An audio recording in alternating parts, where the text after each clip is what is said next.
рисолати муқаддас расидан ба қадри арзишҳои моддӣ, маънавӣ, риояи қонунҳои миллӣ. рисолати муқаддас бо азми созандагӣ роҳ ҷониби ватандорӣ.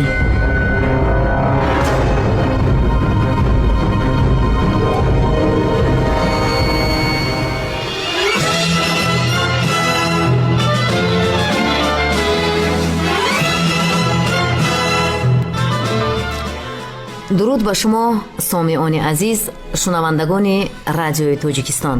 шумо мавҷи 104.7 FM-ро истимоъ мефармоед. меҳмони студияи мо ҳастанд доктори илмҳои ҳуқуқшиносӣ, мудири кафедраи ҳуқуқи соҳибкорӣ ва тиҷорати факултаи ҳуқуқшиносии донишгоҳи миллии Тоҷикистон, Сангинзода Дониёр Шоҳмаҳмад. хуш омадед ба студия. ташаккури зиёд. имрӯз мо дар бораи марҳилаҳои гуногуни соҳибихтиёрии давлати тоза истиқлоламон суҳбат мекунем.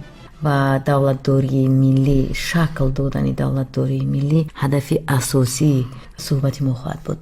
ман мехостам шумо нахуст дар бораи нақши ҳамин соҳибихтиёрӣ, яъне истиқлол дар меъмори ҷомеаи воқеан ҳам демокративу дунявии Тоҷикистони навинамон суҳбат бикунед. агар имрӯз мо ба таърихи давлатдории тоҷикон назар афканем, марҳилаҳои гуногуни таърихиро мардуми тоҷик паси сар намуд ва барои замони муосир бошад ба Тоҷикистони азизу меҳрубони мо қабули як қатор санъатҳо боиси ба даст овардани соҳибихтиёрӣ гардиданд. аз ҷумла 24 августи соли 1990 вақте ки эъломияи истиқлолияти давлатии ҷумҳурии Тоҷикистон қабул гардид ва 9 сентябри соли 1991 ки қарор дар бораи истиқлолияти давлатии ҷумҳурии Тоҷикистон қабул шуд, расман Тоҷикистон баъд аз қабул шудани ин қарор 2 марти соли 1992 узви комилҳуқуқи Созмони Милали Муттаҳид гардид ва аз ҳамин лаҳзаҳо оғоз гардида Тоҷикистон ҳамчун давлати соҳибихтиёр эътироф гардид.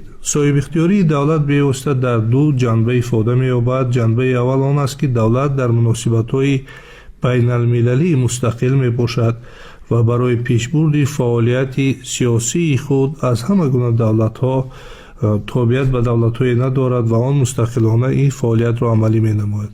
ва дуюм ҷанба, ё ки онро ба мафҳуми дигар истиқлолияти давлатӣ низ меноманд. ва дуюм ҷанба он аст ки дар дохили кишвар барои таъсис намудани мақомоти қонунгузор, иҷроия ва судӣ, пеш бурдани фаъолияти ҳамарӯзаи шаҳрвандони худ мақомотҳои ҳифзи ҳуқуқро таъсис додааст ва ҷиҳати амалӣ намудан, ҷиҳати роҳандозӣ кардани вазифаҳои худ бевосита мустақилона ин кору фаъолиятро пеш мебарад. яъне сар карда аз 9 сентябри соли 1991 ҷумҳурии Тоҷикистон ҳамчун давлати соҳибихтиёр дар кулли ҷаҳон шинохта шуд. имрӯз ҷумҳурии Тоҷикистонро беш аз 160 давлати дунё истиқлолияташро расман эътироф намуданд. ҷумҳурии Тоҷикистон узви комилҳуқуқи беш аз 70 ташкилотҳои байналмилалӣ мебошад ки ба онҳо аз ҷумла созмони ҳамкории Шанхай, созмони умумиҷаҳонии савдо, созмони умумиҷаҳонии сайёҳӣ ва дигар созмонҳои байналмилалӣ бо нуфуз дохил мешаванд. ва ман андеша дорам ки воқеан истиқлолияти давлатии ҷумҳурии Тоҷикистон ба мардуми тоҷик барои боз ҳам ҳифз намудани арзишҳои миллӣ, барои боз ҳам ифтихор намудан аз ҳуввияти миллӣ, пешбурди фаъолияти сиёсию иқтисодию иҷтимоӣ ва фарҳангӣ имкониятҳои наверо фароҳам овард ва мо тавонистем бо дастрасӣ аз соҳибихтиёрӣ бо ҳадафҳои ҳазорсолаи худ ки баъд аз давлати Сомониён дар дили худ доштем, онро амалӣ намоем. воқеан бисёр хуб аст агар муфассал аз хусуси ибтикороти Тоҷикистон дар Созмони Милали Муттаҳид суҳбат кунем. яъне Тоҷикистон ҳамчун давлати ташаббускор дар сатҳи байналмилал ё шаҳри Душанбе пойтахти он ҳамчун маркази истиқбол ва ҷашнгирии як қатор чорабиниҳои сатҳи байналмилалӣ ва дар маҷмӯъ сиёсати дарҳои бози Тоҷикистон дар давлатдории милли мо. ташаккури зиёд. воқеан барои ҳамагон маълум аст ки имрӯз дар ҷумҳурии Тоҷикистон ва дар сатҳи байналмилал пеш аз ҳама 4 ташаббусҳои пешвои миллат муҳтарам Эмомалии Раҳмон оид ба масъалаҳои об боиси рушду равнақ ёфтани санадҳои байналмилалӣ танзимкунандаи муносибатҳои об ва обистифодабарӣ гардид ва онҳо дар сатҳи байналмилал эътироф гардиданд, чунки воқеан об манбаи ҳаёт аст, на танҳо барои дар ҳаёт зиндагонӣ намудани инсон, пеш бурдани фаъолиятию инчунин барои рушд намудани соҳаҳои алоҳидаи хоҷагии халқ он низ кӯмак менамояд ва пешвои миллат муҳтарам Эмомалии Раҳмон тавонистанд ки бо ин ташаббусҳо дар сатҳи байналмилал мақоми Тоҷикистонро боз ҳам баландтар намоянд, он ҳадафҳоеро пешниҳод намоянд ки барои давлатҳои дигар ҷиҳати истифода бурдани об ва рушд бахшидан ба қонунгузории соҳаи об онҳо низ мусоидат кунанд. дигар масъалае ки бевосита аз ҷониби ҳукумати ҷумҳурии Тоҷикистон он амалӣ гардид ва давлатҳои дигар низ ба он ҳамроҳӣ доштанд, дар сатҳи байналмилал эътироф шудани ҷашни байналмилалии Наврӯз аст ки онро имрӯзҳо баъд аз пешниҳод гардидан ҳамчун иди миллӣ ва иди байналмилал давлатҳо таҷдил менамоянд. пешниҳоди дигар баргузор намудани гиромидошт ба шахсиятҳои бузург аз ҷумла Абу Ҳанифа Эмоми Аъзам ки он низ барои рушд намудани робитаҳои фарҳанги исломӣ ва устувору барқувват кардани боз ҳам арзишҳои динӣ ва умуман муайян намудани моҳияти ислом дар демократӣ будани давлат ва муайян кардани шахсиятҳои бузург барои эҳтиром гузоштан ба ватану ватандорӣ, барои рушди маънавиёти мардум фоидаи хеле зиёд расонид. яъне имрӯз пешниҳодҳое ки аз ҷониби ҳукумати кишвар барои рушд намудани соҳаҳои алоҳида барои беҳбудӣ бахшидан ба арзишҳо равона гардидан, онҳо дар сатҳи байналмилал эътироф мегарданд. аз ҷумла он пешниҳодҳои пешвои миллат оиди гармшавии иқлим, оиди ба ислом рабт надоштани терроризму экстремизм, аз ҷумла дар тамоми конфронсҳои байналмилал онҳо мавриди муҳокима қарор дода мешаванд ва доимо садобаланд карда мешавад ки ин пешниҳоди ин гуфтор аз президенти ҷумҳурии Тоҷикистон муҳтарам Эмомалии Раҳмон аст. яъне соҳибихтиёрӣ ба мо имконият дод ки ҳамчун узви комилҳуқуқи Созмони Милали Муттаҳид пешниҳодҳои ҷумҳурии Тоҷикистон, ҳадафҳои ҷумҳурии Тоҷикистонро дар сатҳи миллӣ ва дар сатҳи байналмилалӣ онҳо барои рушд бахшидан, устувор намудани ҳуввияти миллию давлатдорӣ ва эътирофи соҳибихтиёрӣ мусоидат мекунанд, аз ҷониби давлатҳои дигар мавриди қабул қарор дода шавад. дар ҳақиқат дар паёмҳои худ ҳамеша сарвари давлатамон ба маҷлиси олии мамлакат баён медоранд ки ислом ба терроризм рабте надорад ва дар ин ҳошия ба Созмони Милали Муттаҳид ҳам изҳор медоранд ки мо дар мубориза бо терроризм бо шумо ҳамоҳанг ҳастем. ва дар ҳамин ҳошия ман мехостам шумо вобаста ба ифротгароӣ, терроризми байналмилалӣ, нашъамандӣ ки воқеан сайёраро таҳдид мекунад ва дар ин замина аз масъулияти шаҳрвандии ҳар фарди Тоҷикистони тоза истиқлол дар масъалаи зиракии сиёсӣ ибрози назар мекардед. воқеан имрӯз агар мо қонунгузории кишварро мавриди таҳлил қарор диҳем, дар баробари муқаррар шудани ҳуқуқҳои инсон дар сатҳи қонунгузорӣ як қатор меъёрҳо ҷиҳати ӯҳдадории инсон равона гардиданд ки онҳо барои ҳам боз устувор намудани истиқлолияти давлат, ваҳдати миллии онҳо заминагузор мебошанд. аз ҷумла дар моддаи 2 Конститутсияи Ҷумҳурии Тоҷикистон муқаррар шудааст ки дар Тоҷикистон ҳар шахс вазифадор аст Конститутсия ва қонунҳоро риоя кунад, ҳуқуқу озодии шаъну шарафи дигаронро эҳтиром намояд ва бевосита барои он нафароне ки шояд аз қонунгузорӣ бархурдор набошанд, дар худи ҳамин қисмати 2 моддаи 42 муқаррар мегардад ки надонистани қонун ҷавобгариро истисно намекунад. яъне имрӯз дар ҷумҳурии Тоҷикистон қонунгузорӣ барои манъ намудани терроризм, экстремизм ё ин ки интиқоли маводи мухаддир ҷавобгарии ҷиноятиро муқаррар кардааст ва ҳар нафаре ки ба ин амалҳо даст мезанад, онҳо таҳти муқаррароти кодекси ҷиноятии ҷумҳурии Тоҷикистон ба ҷавобгарии ҷиноятӣ кашида мешаванд. ва дар сатҳи байналмилал бошад имрӯз онҳо ҳамчун ҷиноятҳои байналмилалӣ эътироф шудаанд ва ҳама гуна мақомотҳои сатҳи байналмилал, созмонҳои сатҳи байналмилал кӯшиш ба он доранд, ки ба ҳамин ҷинояткории байналмилалӣ аз ҷумла терроризм, экстремизм ва ё хариду фурӯши маводи мухаддир монеаҳо пеш оранд. Шахсоне ки ба ин кирдор даст мезананд, онҳоро ҳамчун ҷинояткорони байналмилалӣ дастгир намоянд, нисбати онҳо ҷавобгарӣ татбиқ кунанд. Ва ман андеша дорам ҳар нафаре ки аз муқаррароти қонунгузорӣ, он манъкуниҳое ки имрӯз дар кодекси ҷиноятии ҷумҳурии Тоҷикистон пешбинӣ шудааст ва онҳо ҳамчун кирдори ҷиноятӣ баҳогузорӣ мегарданд, аз он бояд бархурдор бошад. Кӯшиш намояд, ки ҳамун ӯҳдадориҳои конститутсионӣ, ки имрӯз дар конститутсияи кишвар пешбинӣ шудааст, онҳоро риоя кунад ва нагузорад, ки ба номи неки тоҷик будани ӯ ё ки номи неки давлати Тоҷикистон бинобар содир кардани амали номувофиқе як лахнае расонда шавад. аз ин рӯ ман андеша дорам ҳар шаҳрванди ҷумҳурии Тоҷикистон, ки хоҳиши обрӯи баланд доштани Тоҷикистонро дорад, хоҳиши эҳтиром доштан дар байни дигаронро дорад, ба ин амалҳо даст намезанад. яъне боз ҳам аз тафаккури сиёсӣ, манфиатҳои миллӣ, оини ватандорӣ мебояд андеша кард дар ин росто. вақте мо мехоҳем ки тоҷикистони мо дар шоҳроҳи рушд бемоният қарор бигирад, пас мо муваззафем ки донишҳои сиёсӣ, донишҳои ҳуқуқии худро низ тақвият бахшем. барои тақвияти боз ҳам донишҳои сиёсӣ кадом ҷанбаҳоро бояд бештар муқтадир кард? воқеан пешвои миллат муҳтарам Эмомалии Раҳмон дар ҳама суханронӣ ва баромадҳои худ ба ҷавонони кишвар эътимод намуда такя менамоянд ва мегӯянд ояндаи давлат аз онҳо вобаста аст.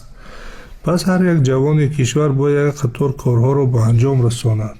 пеш аз ҳама мана иқдоми хайрхоҳонаи пешвои миллат оиди чоп намудани китоби Бобоҷон Ғафуров «Тоҷикон» ва ройгон тақсим намудани он ба ҳар оилаи Тоҷикистон мебошад. аллакай имрӯз тавассути воситаи ахбори умма мебинем, ки ин иқдом амалӣ шуда истодааст. дар минтақаҳои гуногуни Тоҷикистон гурӯҳҳои корӣ китоби чопшударо тақсим менамоянд ва мардум низ аз ин ифтихор мекунанд, ки имрӯз онро дастрас карданд. яке аз роҳҳои баландбардоштани ҳуввияти миллӣ ва ҳисси ватандӯстиро бедор кардан, устувор намудан дар ҳисси ҳар як аъзои ҷомеа, аз ҷумла ҳар як тоҷикистонӣ, ман андеша дорам як маротиба пурра омӯхтани китоби Тоҷикони Бобоҷон Ғафуров ва бархурдор шудан аз таърихи давлату давлатдории Тоҷикистон аст. роҳи дуюм бошад беустад аз қонунгузорӣ огоҳ шудан ва онро ҳангоми дар муносибатҳои ҷамъиятӣ ворид гардидан истифода намудан аст. ва роҳи сеюм бошад беуста воқеан сидқан дӯст доштани ин ватану ин миллат аст. хизмат намудан баҳри ватан то лаҳзаи дар шарён доштани хун аст. яъне агар ҳар нафаре ки ин корҳоро дуруст ба анҷом расонад, ифтихор аз сулҳу ваҳдат, истиқлолияти давлатӣ дошта бошад, аз арзишҳои таърихию муосир бархурдор бошад, ба ҳамин ватану ҳамин сарзамин содиқона хизмат намояд, метавонад ҳамчун шахсияти ватандӯст дар ҷомеаи муосир дар Тоҷикистони азиз шинохта шавад. оре, ниҳоят муҳим аст, ки дар раванди рушди давлатдории миллиамон мо бояд бештар эҳтиром ба ҳифзу арзишҳои миллиамон дошта бошем, рамзҳои давлатиамон дошта бошем, ҳамзамон муқаддасоти миллии худро бояд арҷ гузорем. тавре медонем шумо ҳамчун ҳуқуқшинос дар бораи қонун, дар бораи рамзҳои давлатӣ низ иттилои васеъ доред. воқеан дар ҷумҳурии Тоҷикистон 12 майи соли 2007 таҳти рақами 254 қонуни ҷумҳурии Тоҷикистон дар бораи рамзҳои давлатии ҷумҳурии Тоҷикистон қабул гардид ва мутобиқ ба муқаррароти қонуни мазкур парчам, нишон ва суруди миллӣ ҳамчун рамзҳои давлатии ҷумҳурии Тоҷикистон эътироф шуданд. агар ба қонунгузории қаблан қабул шуда мо назар афканем, ин конститутсияи ҷумҳурии Тоҷикистон мебошад, ки 6 ноябри соли 1994 қабул гардид ва бевосита дар моддаи 3 он парчам, нишон ва суруди миллӣ ҳамчун рамзҳои давлат, ҳамчун рамзҳои ҷумҳурии Тоҷикистон эътироф гардиданд ва қонуни мазкур қонун дар бораи рамзҳои давлатии ҷумҳурии тоҷикистон фарогири муқаррароти умумӣ, фарогири боб оид ба парчами давлатии ҷумҳурии тоҷикистон, оид ба нишони давлатии ҷумҳурии тоҷикистон, суруди миллии ҷумҳурии тоҷикистон мебошад ва дар худи қонун бевосита дарҷ мегардад ки эҳтироми волои парчам, нишон ва суруди миллӣ, аз он ҷумла аз ёд донистани суруди миллӣ ифтихори миллии ҳар як шаҳрванди ҷумҳурии тоҷикистон мебошад ва дар ҳама ҳолат ба рамзҳои давлатӣ бояд тавре муносибат намуд ки нисбат ба онҳо беэҳтиромӣ зоҳир нагардад. ва агар ба худи моддаи яки қонун назар афканем, муқаррар мегардад ки қонунгузории ҷумҳурии тоҷикистон дар бораи рамзҳои давлатӣ ба конститутсия асос ёфтааст ва қонуни мазкур ва дигар санадҳои меъёри ҳуқуқии онҳоро эътироф менамоянд, аз онҳо иборат мебошад. пас ҳар як шаҳрванди ҷумҳурии тоҷикистон бояд як маротиба аз ҳамин муқаррарот бархурдор шавад, чунки дар қонун тартиби афрохтани парчами давлатии ҷумҳурии тоҷикистон, тартиби хондани суруди миллии ҷумҳурии тоҷикистон, ҷойгир намудани нишони давлатии ҷумҳурии тоҷикистон ҷой дорад ва дар маҷмӯъ қонун муқарраркунанда ё ки муайянкунандаи ҳолати истифода бурдани парчам, нишон ва хондани суруди миллӣ, тартиби афрохтани он, тартиби ҷойгир намудани он ва дар ҳолатҳои истисноӣ меъёрҳои ҳаволакунанда оид ба ҷавобгариро дар худ ифода кардааст. ва имрӯз бояд таъкид намуд ки дар баробари қонуни ҷумҳурии тоҷикистон дар бораи рамзҳои давлатии ҷумҳурии тоҷикистон бевосита кодекси ҷиноятӣ ҷой дорад ки он муқарраркунандаи моддаи алоҳида оид ба ҷавобгарии ҷиноятӣ мебошад ва мувофиқи моддаи 342 кодекси ҷиноятии ҷумҳурии тоҷикистон таҳқири рамзҳои давлатии ҷумҳурии тоҷикистон боиси ҷавобгарии ҷиноятии ҳар як шаҳрванд мегардад ва дар ин модда бевосита таъкид гардидааст ки дар мавриди содир шудани ин амал шахс бо ҷарима ба андозаи то 500 нишондиҳанда барои ҳисобҳо ё маҳдуд кардани озодӣ ба муҳлати то 2 сол ё маҳрум сохтан аз озодӣ ба муҳлати то 1 сол ҷазо дода мешавад. яъне ҳар як шаҳрванди ҷумҳурии тоҷикистон ҳамчун сокини риоякунандаи қонунгузории кишвар бояд ба парчам, нишон ва суруди миллӣ эҳтиром гузорад ва ҳеҷ гоҳ ба таҳқири ин рамзҳои давлатӣ роҳ надиҳад. шумо ҳамчун мутахассис дар бахши ҳуқуқ, соҳибкорӣ ва тиҷорат ибрози назар вобаста ба густариш бахшидан ба ҳамкориҳои молиявиву иқтисодии кишварамон бо шарикони рушд ибрози назар мекардед. масалан ҷиҳати ҷалби бештари сармоя ба иқтисоди миллии мо модоме ки давлатдории миллӣ ҳаст. имрӯз дар паёмҳои пешвои миллат муҳтарами Эмомалӣ Раҳмон ҳангоми баромадашон оид ба гурӯҳи шартномаҳо ва миқдори маблағҳое ки аз онҳо ба ҷумҳурии тоҷикистон сармоягузорӣ карда мешавад суханронӣ менамоянд ва бештар аз 12 лоиҳаи байналмилалии сармоягузорӣ ҷой дорад ки онҳо фарогири беш аз 30 миллиард сомонӣ мебошанд ва барои рушди иқтисодиёти тоҷикистон онҳо равона гардиданд.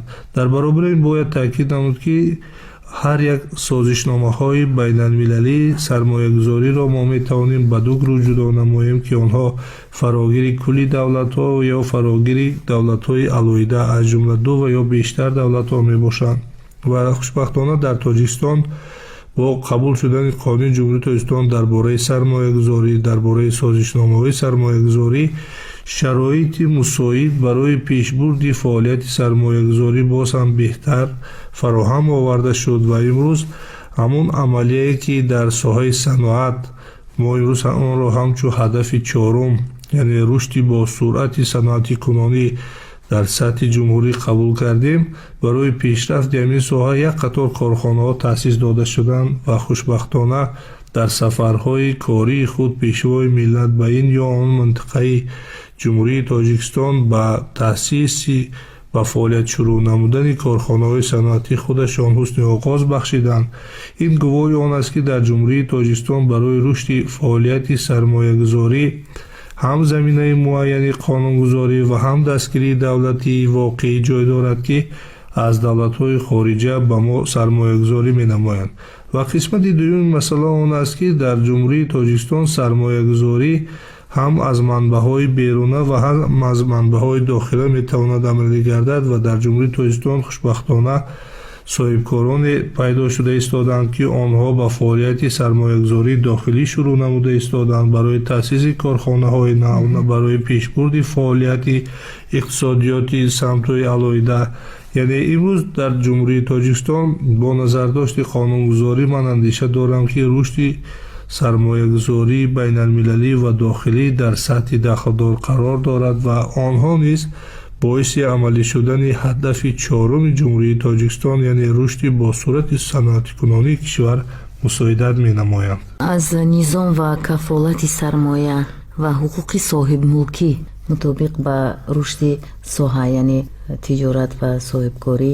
имрӯз дар асоси қонуни Ҷумҳурии Тоҷикистон дар бораи сармоягузорӣ ба сармоягузорон як қатор кафолатҳо дода шудааст, аз ҷумла кафолат оид ба истифода бурдани маводе ки онҳо аз фаъолияти сармоягузорӣ ё истеҳсолоте ки аз корхонаи онҳо сармоягузорӣ карданд истифода бурдан аст. Яъне ҳар як сармоягузор ки ба таъсиси корхонаи санъатӣ шурӯъ кард, ӯ ҳуқуқ дорад ки ашёи истеҳсолшударо ба хориҷи кишвар интиқол диҳад. ё кафолати дигар оиди иваз шудани соҳибмулк аст. мувофиқи қонунгузорӣ, агар сармоягузорӣ амалӣ шаваду дар ҷараёни пешбурди фаъолияти сармоягузорӣ соҳибмулк иваз гардад, сармоягузор дар давоми 5 сол аз кафолати нигоҳ доштани робита бо ҳамин корхонаро дар худ нигоҳ медорад. ё ин ки имрӯз имтиёзҳои андозбандӣ ҷой дорад, ки онро мо кафолати андозӣ низ баён менамоем. ба сармоягузорон барои вобаста ба муҳлати сармоягузорӣ, вобаста ба ҳаҷми сармоягузорӣ имтиёзҳои андозбандӣ муқаррар шудааст.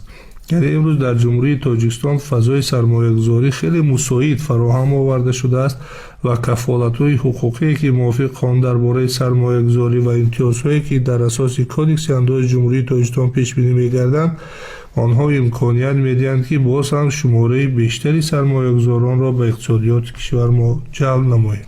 Тоҷикистон гуфтед узви созмони ҷаҳонии савдост. дар ин муддат ба Тоҷикистон ин узвият чӣ гуна мусоидат кард? ҷалб кардани тоҷирони байналмилалӣ, рушд додани истеҳсоли худӣ ва коҳиш додани воридот. бо ташаббусҳои пайвастаи пешвои миллат муҳтарам Эмомалии Раҳмон аз соли 2001 оғоз карда дар давоми 11 сол то соли 2011 ва расман гӯем соли 2012 Тоҷикистон узви комилҳуқуқи созмони умумиҷаҳонии савдо гардид ва дар ҷараёни фаъолияти 11 соли аъзошавӣ ба ин созмон Тоҷикистон як қатор ӯҳдадориҳоро ба зиммаи худ гирифта буд. аз ҷумла мутобиқ намудани санъатҳои қонунгузории дохилӣ ба санъатҳои байналмилал, муқаррар намудани имтиёзҳо ба сармоягузорӣ ва фаъолияти соҳибкорӣ, пешбинӣ намудани кафолатҳои давлатӣ ба субъектони хориҷии хоҷагидор ва Тоҷикистон тавонист, ки ҳамаи ӯҳдадориҳое ки аз ҷониби мутахассисони созмони умумиҷаҳонии савдо ба Тоҷикистон вогузор гардида буд, онҳоро бартараф кунад ва ҳамасола ҳисобот оиди такмил ва ё қабули қонунгузории кишварро пешниҳод менамуд. ва хушбахтона Тоҷикистон соли 2012 расман узви комилҳуқуқи ин ташкилот гардид ва баъд аз он имрӯз дар адабиётҳои илмӣ агар мавриди таҳлил мо қарор диҳем, ҷанбаҳои мусбӣ ва манфии аъзогардӣ ба созмони умумиҷаҳонии савдо мавриди баррасӣ қарор дода мешавад. ҷанбаи мусбӣ он аст, ки Тоҷикистон ҳамчун узви комилҳуқуқи як созмони бонуфуз гардид ва соҳибкорони Тоҷикистон метавонанд дар ҳама гуна давлатҳое ки аъзои комилҳуқуқи ҳамин созмон мебошанд маҳсулоти худро бурда хариду фурӯш кунанд ва онҳо метавонанд аз имтиёзҳое ки дар давлати худ доранд ва ин аз давлатҳо дар он муқаррар карданд аз онҳо истифода баранд. ва баъзе аз муаллифон баён доранд, ки аъзогардӣ ба рушди соҳибкории ватанӣ каме ҳам таъсир мерасонад, чунки дар вақте ки тоҷикистон узви комилҳуқуқи ин созмон гардид, ӯҳдадорӣ ба зимма гирифтааст ки ба субъектони хориҷии давлатҳои дигар ки узви ҳамин созмон мебошанд ҳолати ҳуқуқии баробарро муқаррар кунад ва он имтиёзҳое ки нисбати соҳибкорони ватанӣ дорад, онҳоро низ ба онҳо пешниҳод кунад. Ва дар ин ҳолат як мафҳум ҳаст, мафҳуми рақобат, яъне мусобиқаи озоди субъектони хоҷагидор. баъзе аз субъектони ватанӣ, соҳибкорони ватанӣ ба соҳибкорони сатҳи байналмилал ки иқтидори хеле устувор доранд, ба он тоб наоварда фаъолияти худро қатъ менамоянд. аз ин рӯ ман андеша дорам ки ин шояд як нуқсоне ҳаст ки барои соҳибкорони ватанӣ таъсир расонад, аммо имрӯз замоне расидааст ки соҳибкори ватанӣ низ бо истифода аз технологияҳои муосир рақобатпазир дар бозори ҷаҳонӣ гардад. яъне технологияҳои инноватсионӣ дар назар дорем дар ҷои аввал бояд истад ва ҳам замон мукаммал кардани масъулияти ҳуқуқии худ, яъне маърифати ҳуқуқии худ. агар соҳибкор ҳуқуқи худро бидонад, пас бидуни ягон аснод, бидуни ягон далел ба ӯ осебе нахоҳад расид. ташаккури зиёд. воқеан вақте ки истифода аз технологияи муосир мегӯем ё ки бархурдор шудан аз илмҳои дақиқ мегӯем, пас саволе ба вуҷуд меояд ки дар ҳамин ҷанба бояд соҳибкор кадом корҳоро ба анҷом расонад. воқеан вақте ки мо 20-солаи рушди илмҳои дақиқ гуфтем, имрӯз ба соҳибкорони ватанӣ ба андешаи ман вақте фаро расидааст ки онҳо дар асоси шартномаи шогирдӣ барои тайёр намудани мутахассисони ояндаи рушдбахшанда ба фаъолияташон фаъолият намоянд, онҳоро дар муассисаҳои таҳсилоти олии касбӣ маблағгузорӣ кунанд, маблағи шартномаи онҳоро супоранд, онҳо бозомӯзӣ намоянд ва тавонанд ки аз ҳамин донишҳои мукаммали муосир ва тарбия намудани кормандони дар оянд ба онҳо фоидаовар шартномаҳои шогирдӣ банданд. яъне имрӯз замоне расидааст ки воқеан соҳибкорони ватанӣ низ барои рушд намудани фаъолияти худ, барои боз ҳам маҳсулоти босифату бехатар истеҳсол кардан, инчунин тоқатфарсо ва тоқатпазир будан дар рақобати озоди байналмилал бояд аз ин донишҳои муосир, аз фанҳои дақиқ ва шогирдону кормандони пешсаф мутобиқ ба талаботи бозори меҳнат истифода намоянд. шумо суҳбати моро мешунавед, шунавандагони азиз, бо мудири кафедраи ҳуқуқи соҳибкорӣ ва тиҷорати факултаи ҳуқуқшиносии Донишгоҳи Миллии Тоҷикистон Сангинзода Дониёр Шоҳмаҳмад. ҳоло лаҳзаи тафреҳ, дар идома моро ҳамроҳӣ кунед.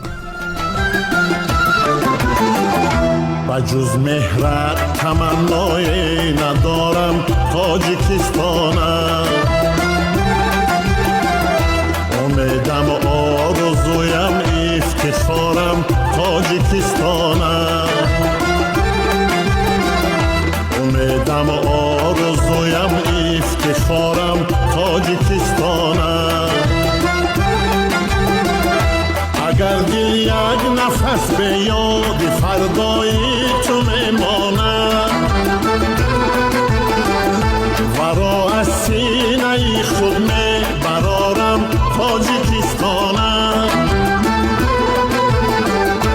агар тақвими умрам саҳфаи сангини таърих аст, минозам аз чунин тақдиру тақвим Тоҷикистонам. агар тақвими умрам саҳфаи сангини таърих аст, минозам аз чунин тақдиру тақвим Тоҷикистонам.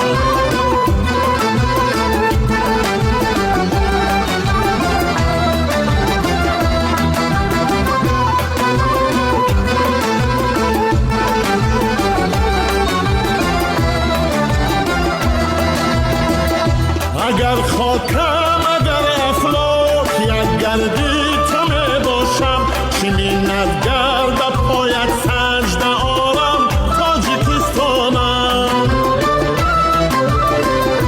агар хокам, агар афлок як гарди ту мебошам, чӣ миннат гарда поят саҷда орам Тоҷикистонам. наям булбул ки танҳо васфи наврӯзи туро хонам,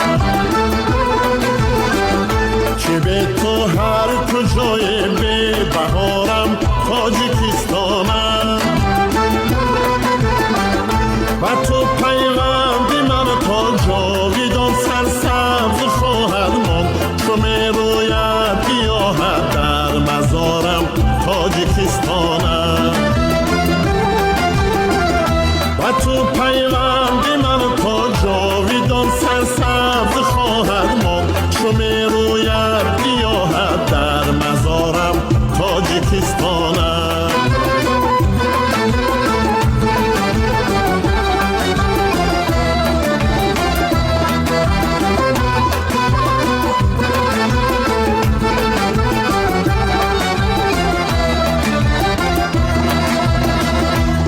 چون یک به نسب در آغوشی گرمت پناه بردم که اندر مغز سنگد رشته دارم تاجیکستانم نه چون یک به نسب در آغوشی گرمت پناه بردم که اندر مغز سنگد رشته دارم تاجیکستانم برای من تو بیش از خاندانه نیستی هرگیز بدخشانم زرافشانم حصارم رشت و ختلانم با تو پیوندی من تا جاویدان سرسبز خواهد ماند چو می روید گیاهت در مزارم تاجیکستانم تو پیوندی من تا جاویدان سرسبز خواهد ماند چو می روید گیاهت در مزارم تاجیکستانم ایا ای تاجیکستانم ایا ای تاجیکستانم ایا ای تاجیکستانم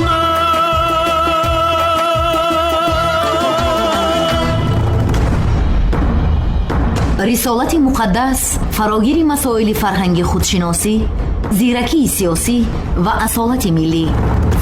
رسالت مقدس با عزم سازندگی را جانب وطنداری.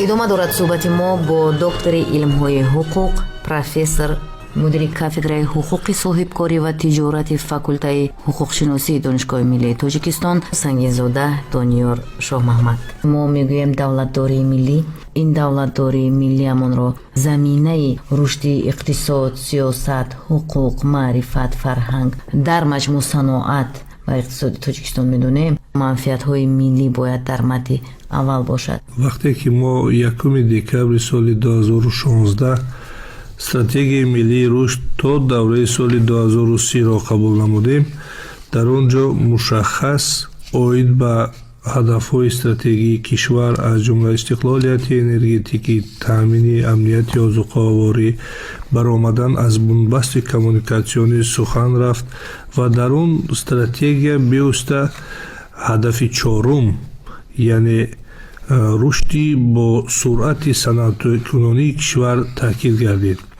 و پیشوای ملت محترم امام علی رحمان در برآمدهای خود تاکید می نمایند که امروز برای عملی نمودن این هدف تا سال 2030 باید یک قطار کارها به انجام رسانده شود. از جمله کارخانه‌های صنعتی تأسیس داده شوند، از جمهوری اگراری به جمهوری صنعتی گذراندن کشور کارهای معینی به سامان رسانده شوند و اندیشه دارم که عملی نمودن این هدف و استراتژی اینچنین گذاشتن هدف نو این اقدام های می باشند که تاریخ استقلالیت دولتی و استواری صلح و وحدت و پیشرفت اقتصادیات تاجیکستان از سال 2000 این جانب باعثی باز هم دلیلی مشخص نمودن و بهتر گردیدن شرایط زندگی اهالی کشور می‌گردد، چون که در اساس کنسه جمهوری تاجیکستان دولت اجتماعی بوده برای هر یک کس شرایط زندگی ارزنده و انکشاف آزادانه را فراهم می‌آورد.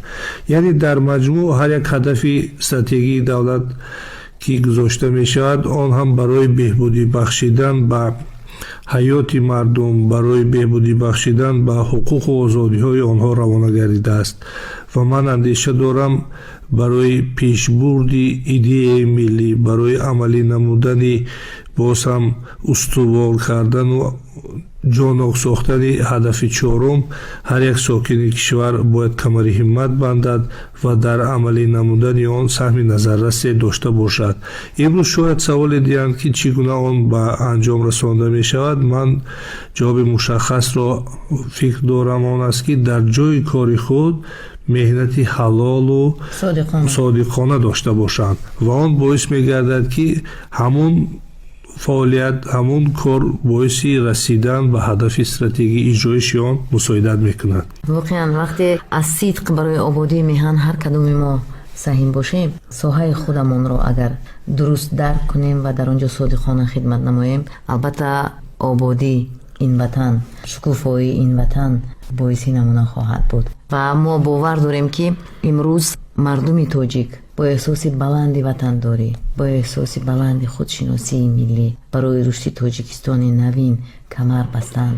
аз ҷумла ҷавонон, масалан шумо ҳамчун доктори илм, ҳамчун як нафар ҷавоне ки дар соҳаи ҳуқуқ, дар соҳаи омӯзгорӣ даст боло ҳастед, боз ба эҷоди шеър ҳам машғул ҳастед. ман медонам, ки таровиши шеъри шумо худаш ҳувияти миллӣ ҳаст, худаш ватандорӣ ҳаст. ҳар нафаре ки имрӯз дар давлати соҳибихтиёр, ҳуқуқбунёд, демократӣ дунявӣ зиндагонӣ мекунад, пеш аз ҳама шукрона аз ҳамин сулҳу суботу ваҳдат менамояд. ва вақте ки дар фазои сулҳу субот зиндагонӣ мекунӣ, илҳоме ба вуҷуд меояд. мо ки меросӣ аст, бобоямон, падарамон шеър менависанд, бобоямон шеър менависанд, падари бузургвор айни ҳол шеър менависанд. дар мо низ ҳамин истеъдод гузаштааст ва ман андеша дорам, он барои рушд бахшидани фаъолияти меҳнатӣ ман низ фоидабахш аст. ва агар иҷозат бошад, имрӯз ки мавзӯъ ба давлату давлатдорӣ вобастагӣ дошт, ватану ватандорӣ аст, шеъри худро ки Тоҷикистон ном дорад пешкаши шунавандагон намоям. Тоҷикистон кӯҳсори файзбору гулшани, Тоҷикистон сулҳпарвар бӯстони меҳани, баҳри илму тандурустию фазои хӯрамӣ, бар ҳама фарзандҳоят ростӣ меҳрафканӣ. мардумашро сарбаланду сарфарозу бахтиёр, кард машҳур сарвари олитабор бо рустамӣ.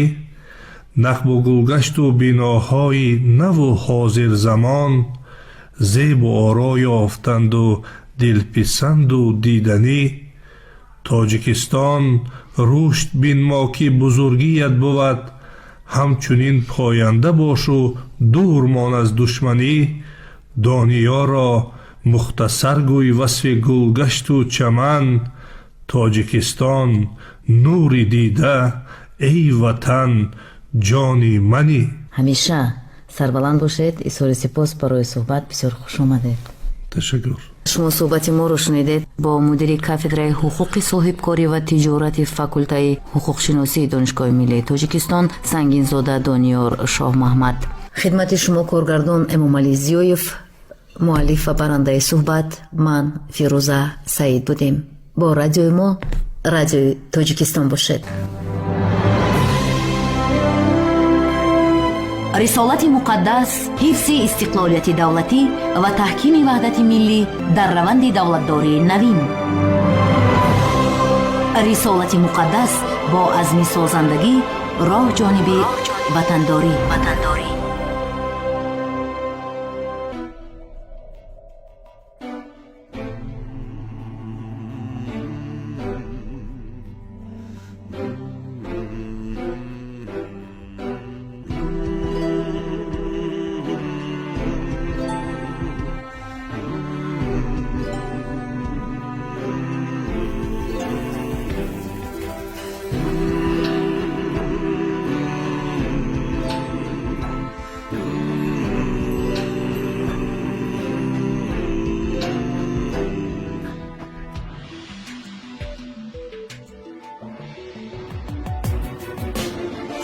هدیه‌ای از دان بهشتی ما وطن وطن، شهری تا بی سر نوشتی ما وطن وطن.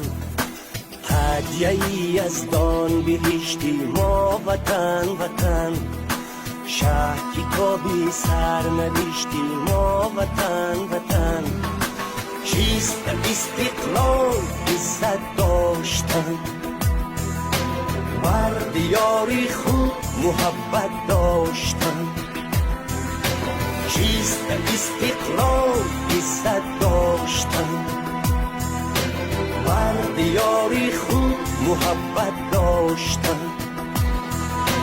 در زمین شهرتی آزادگان، در زمین شهرتی آزادگان، دانه مهر و صداقت کاشتن، دانه مهر و صداقت کاشتن. هدیه‌ای از دان بهشتی ما وطن وطن، شهر کتابی سرنوشتی ما وطن وطن.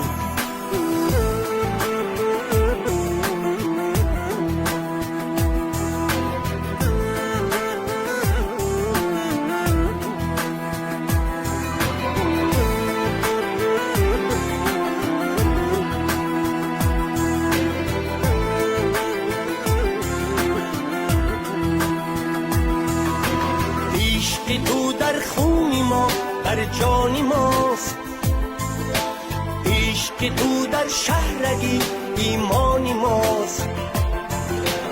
آفتابی عشق آتش بار تو، جوهری آینه عرفان ماست. هدیه‌ای از دان، هدیه‌ای از دان بهشتی ما وطن وطن. شهر کتابی سرنوشتی ما وطن وطن.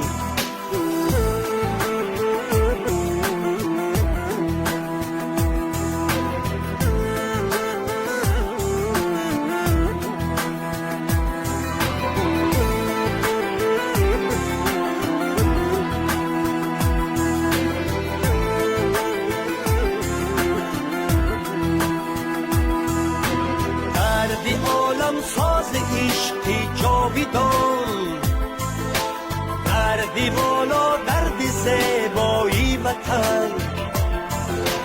درد شیرین درد ملت آفرین، درد درین درد احیایی وطن.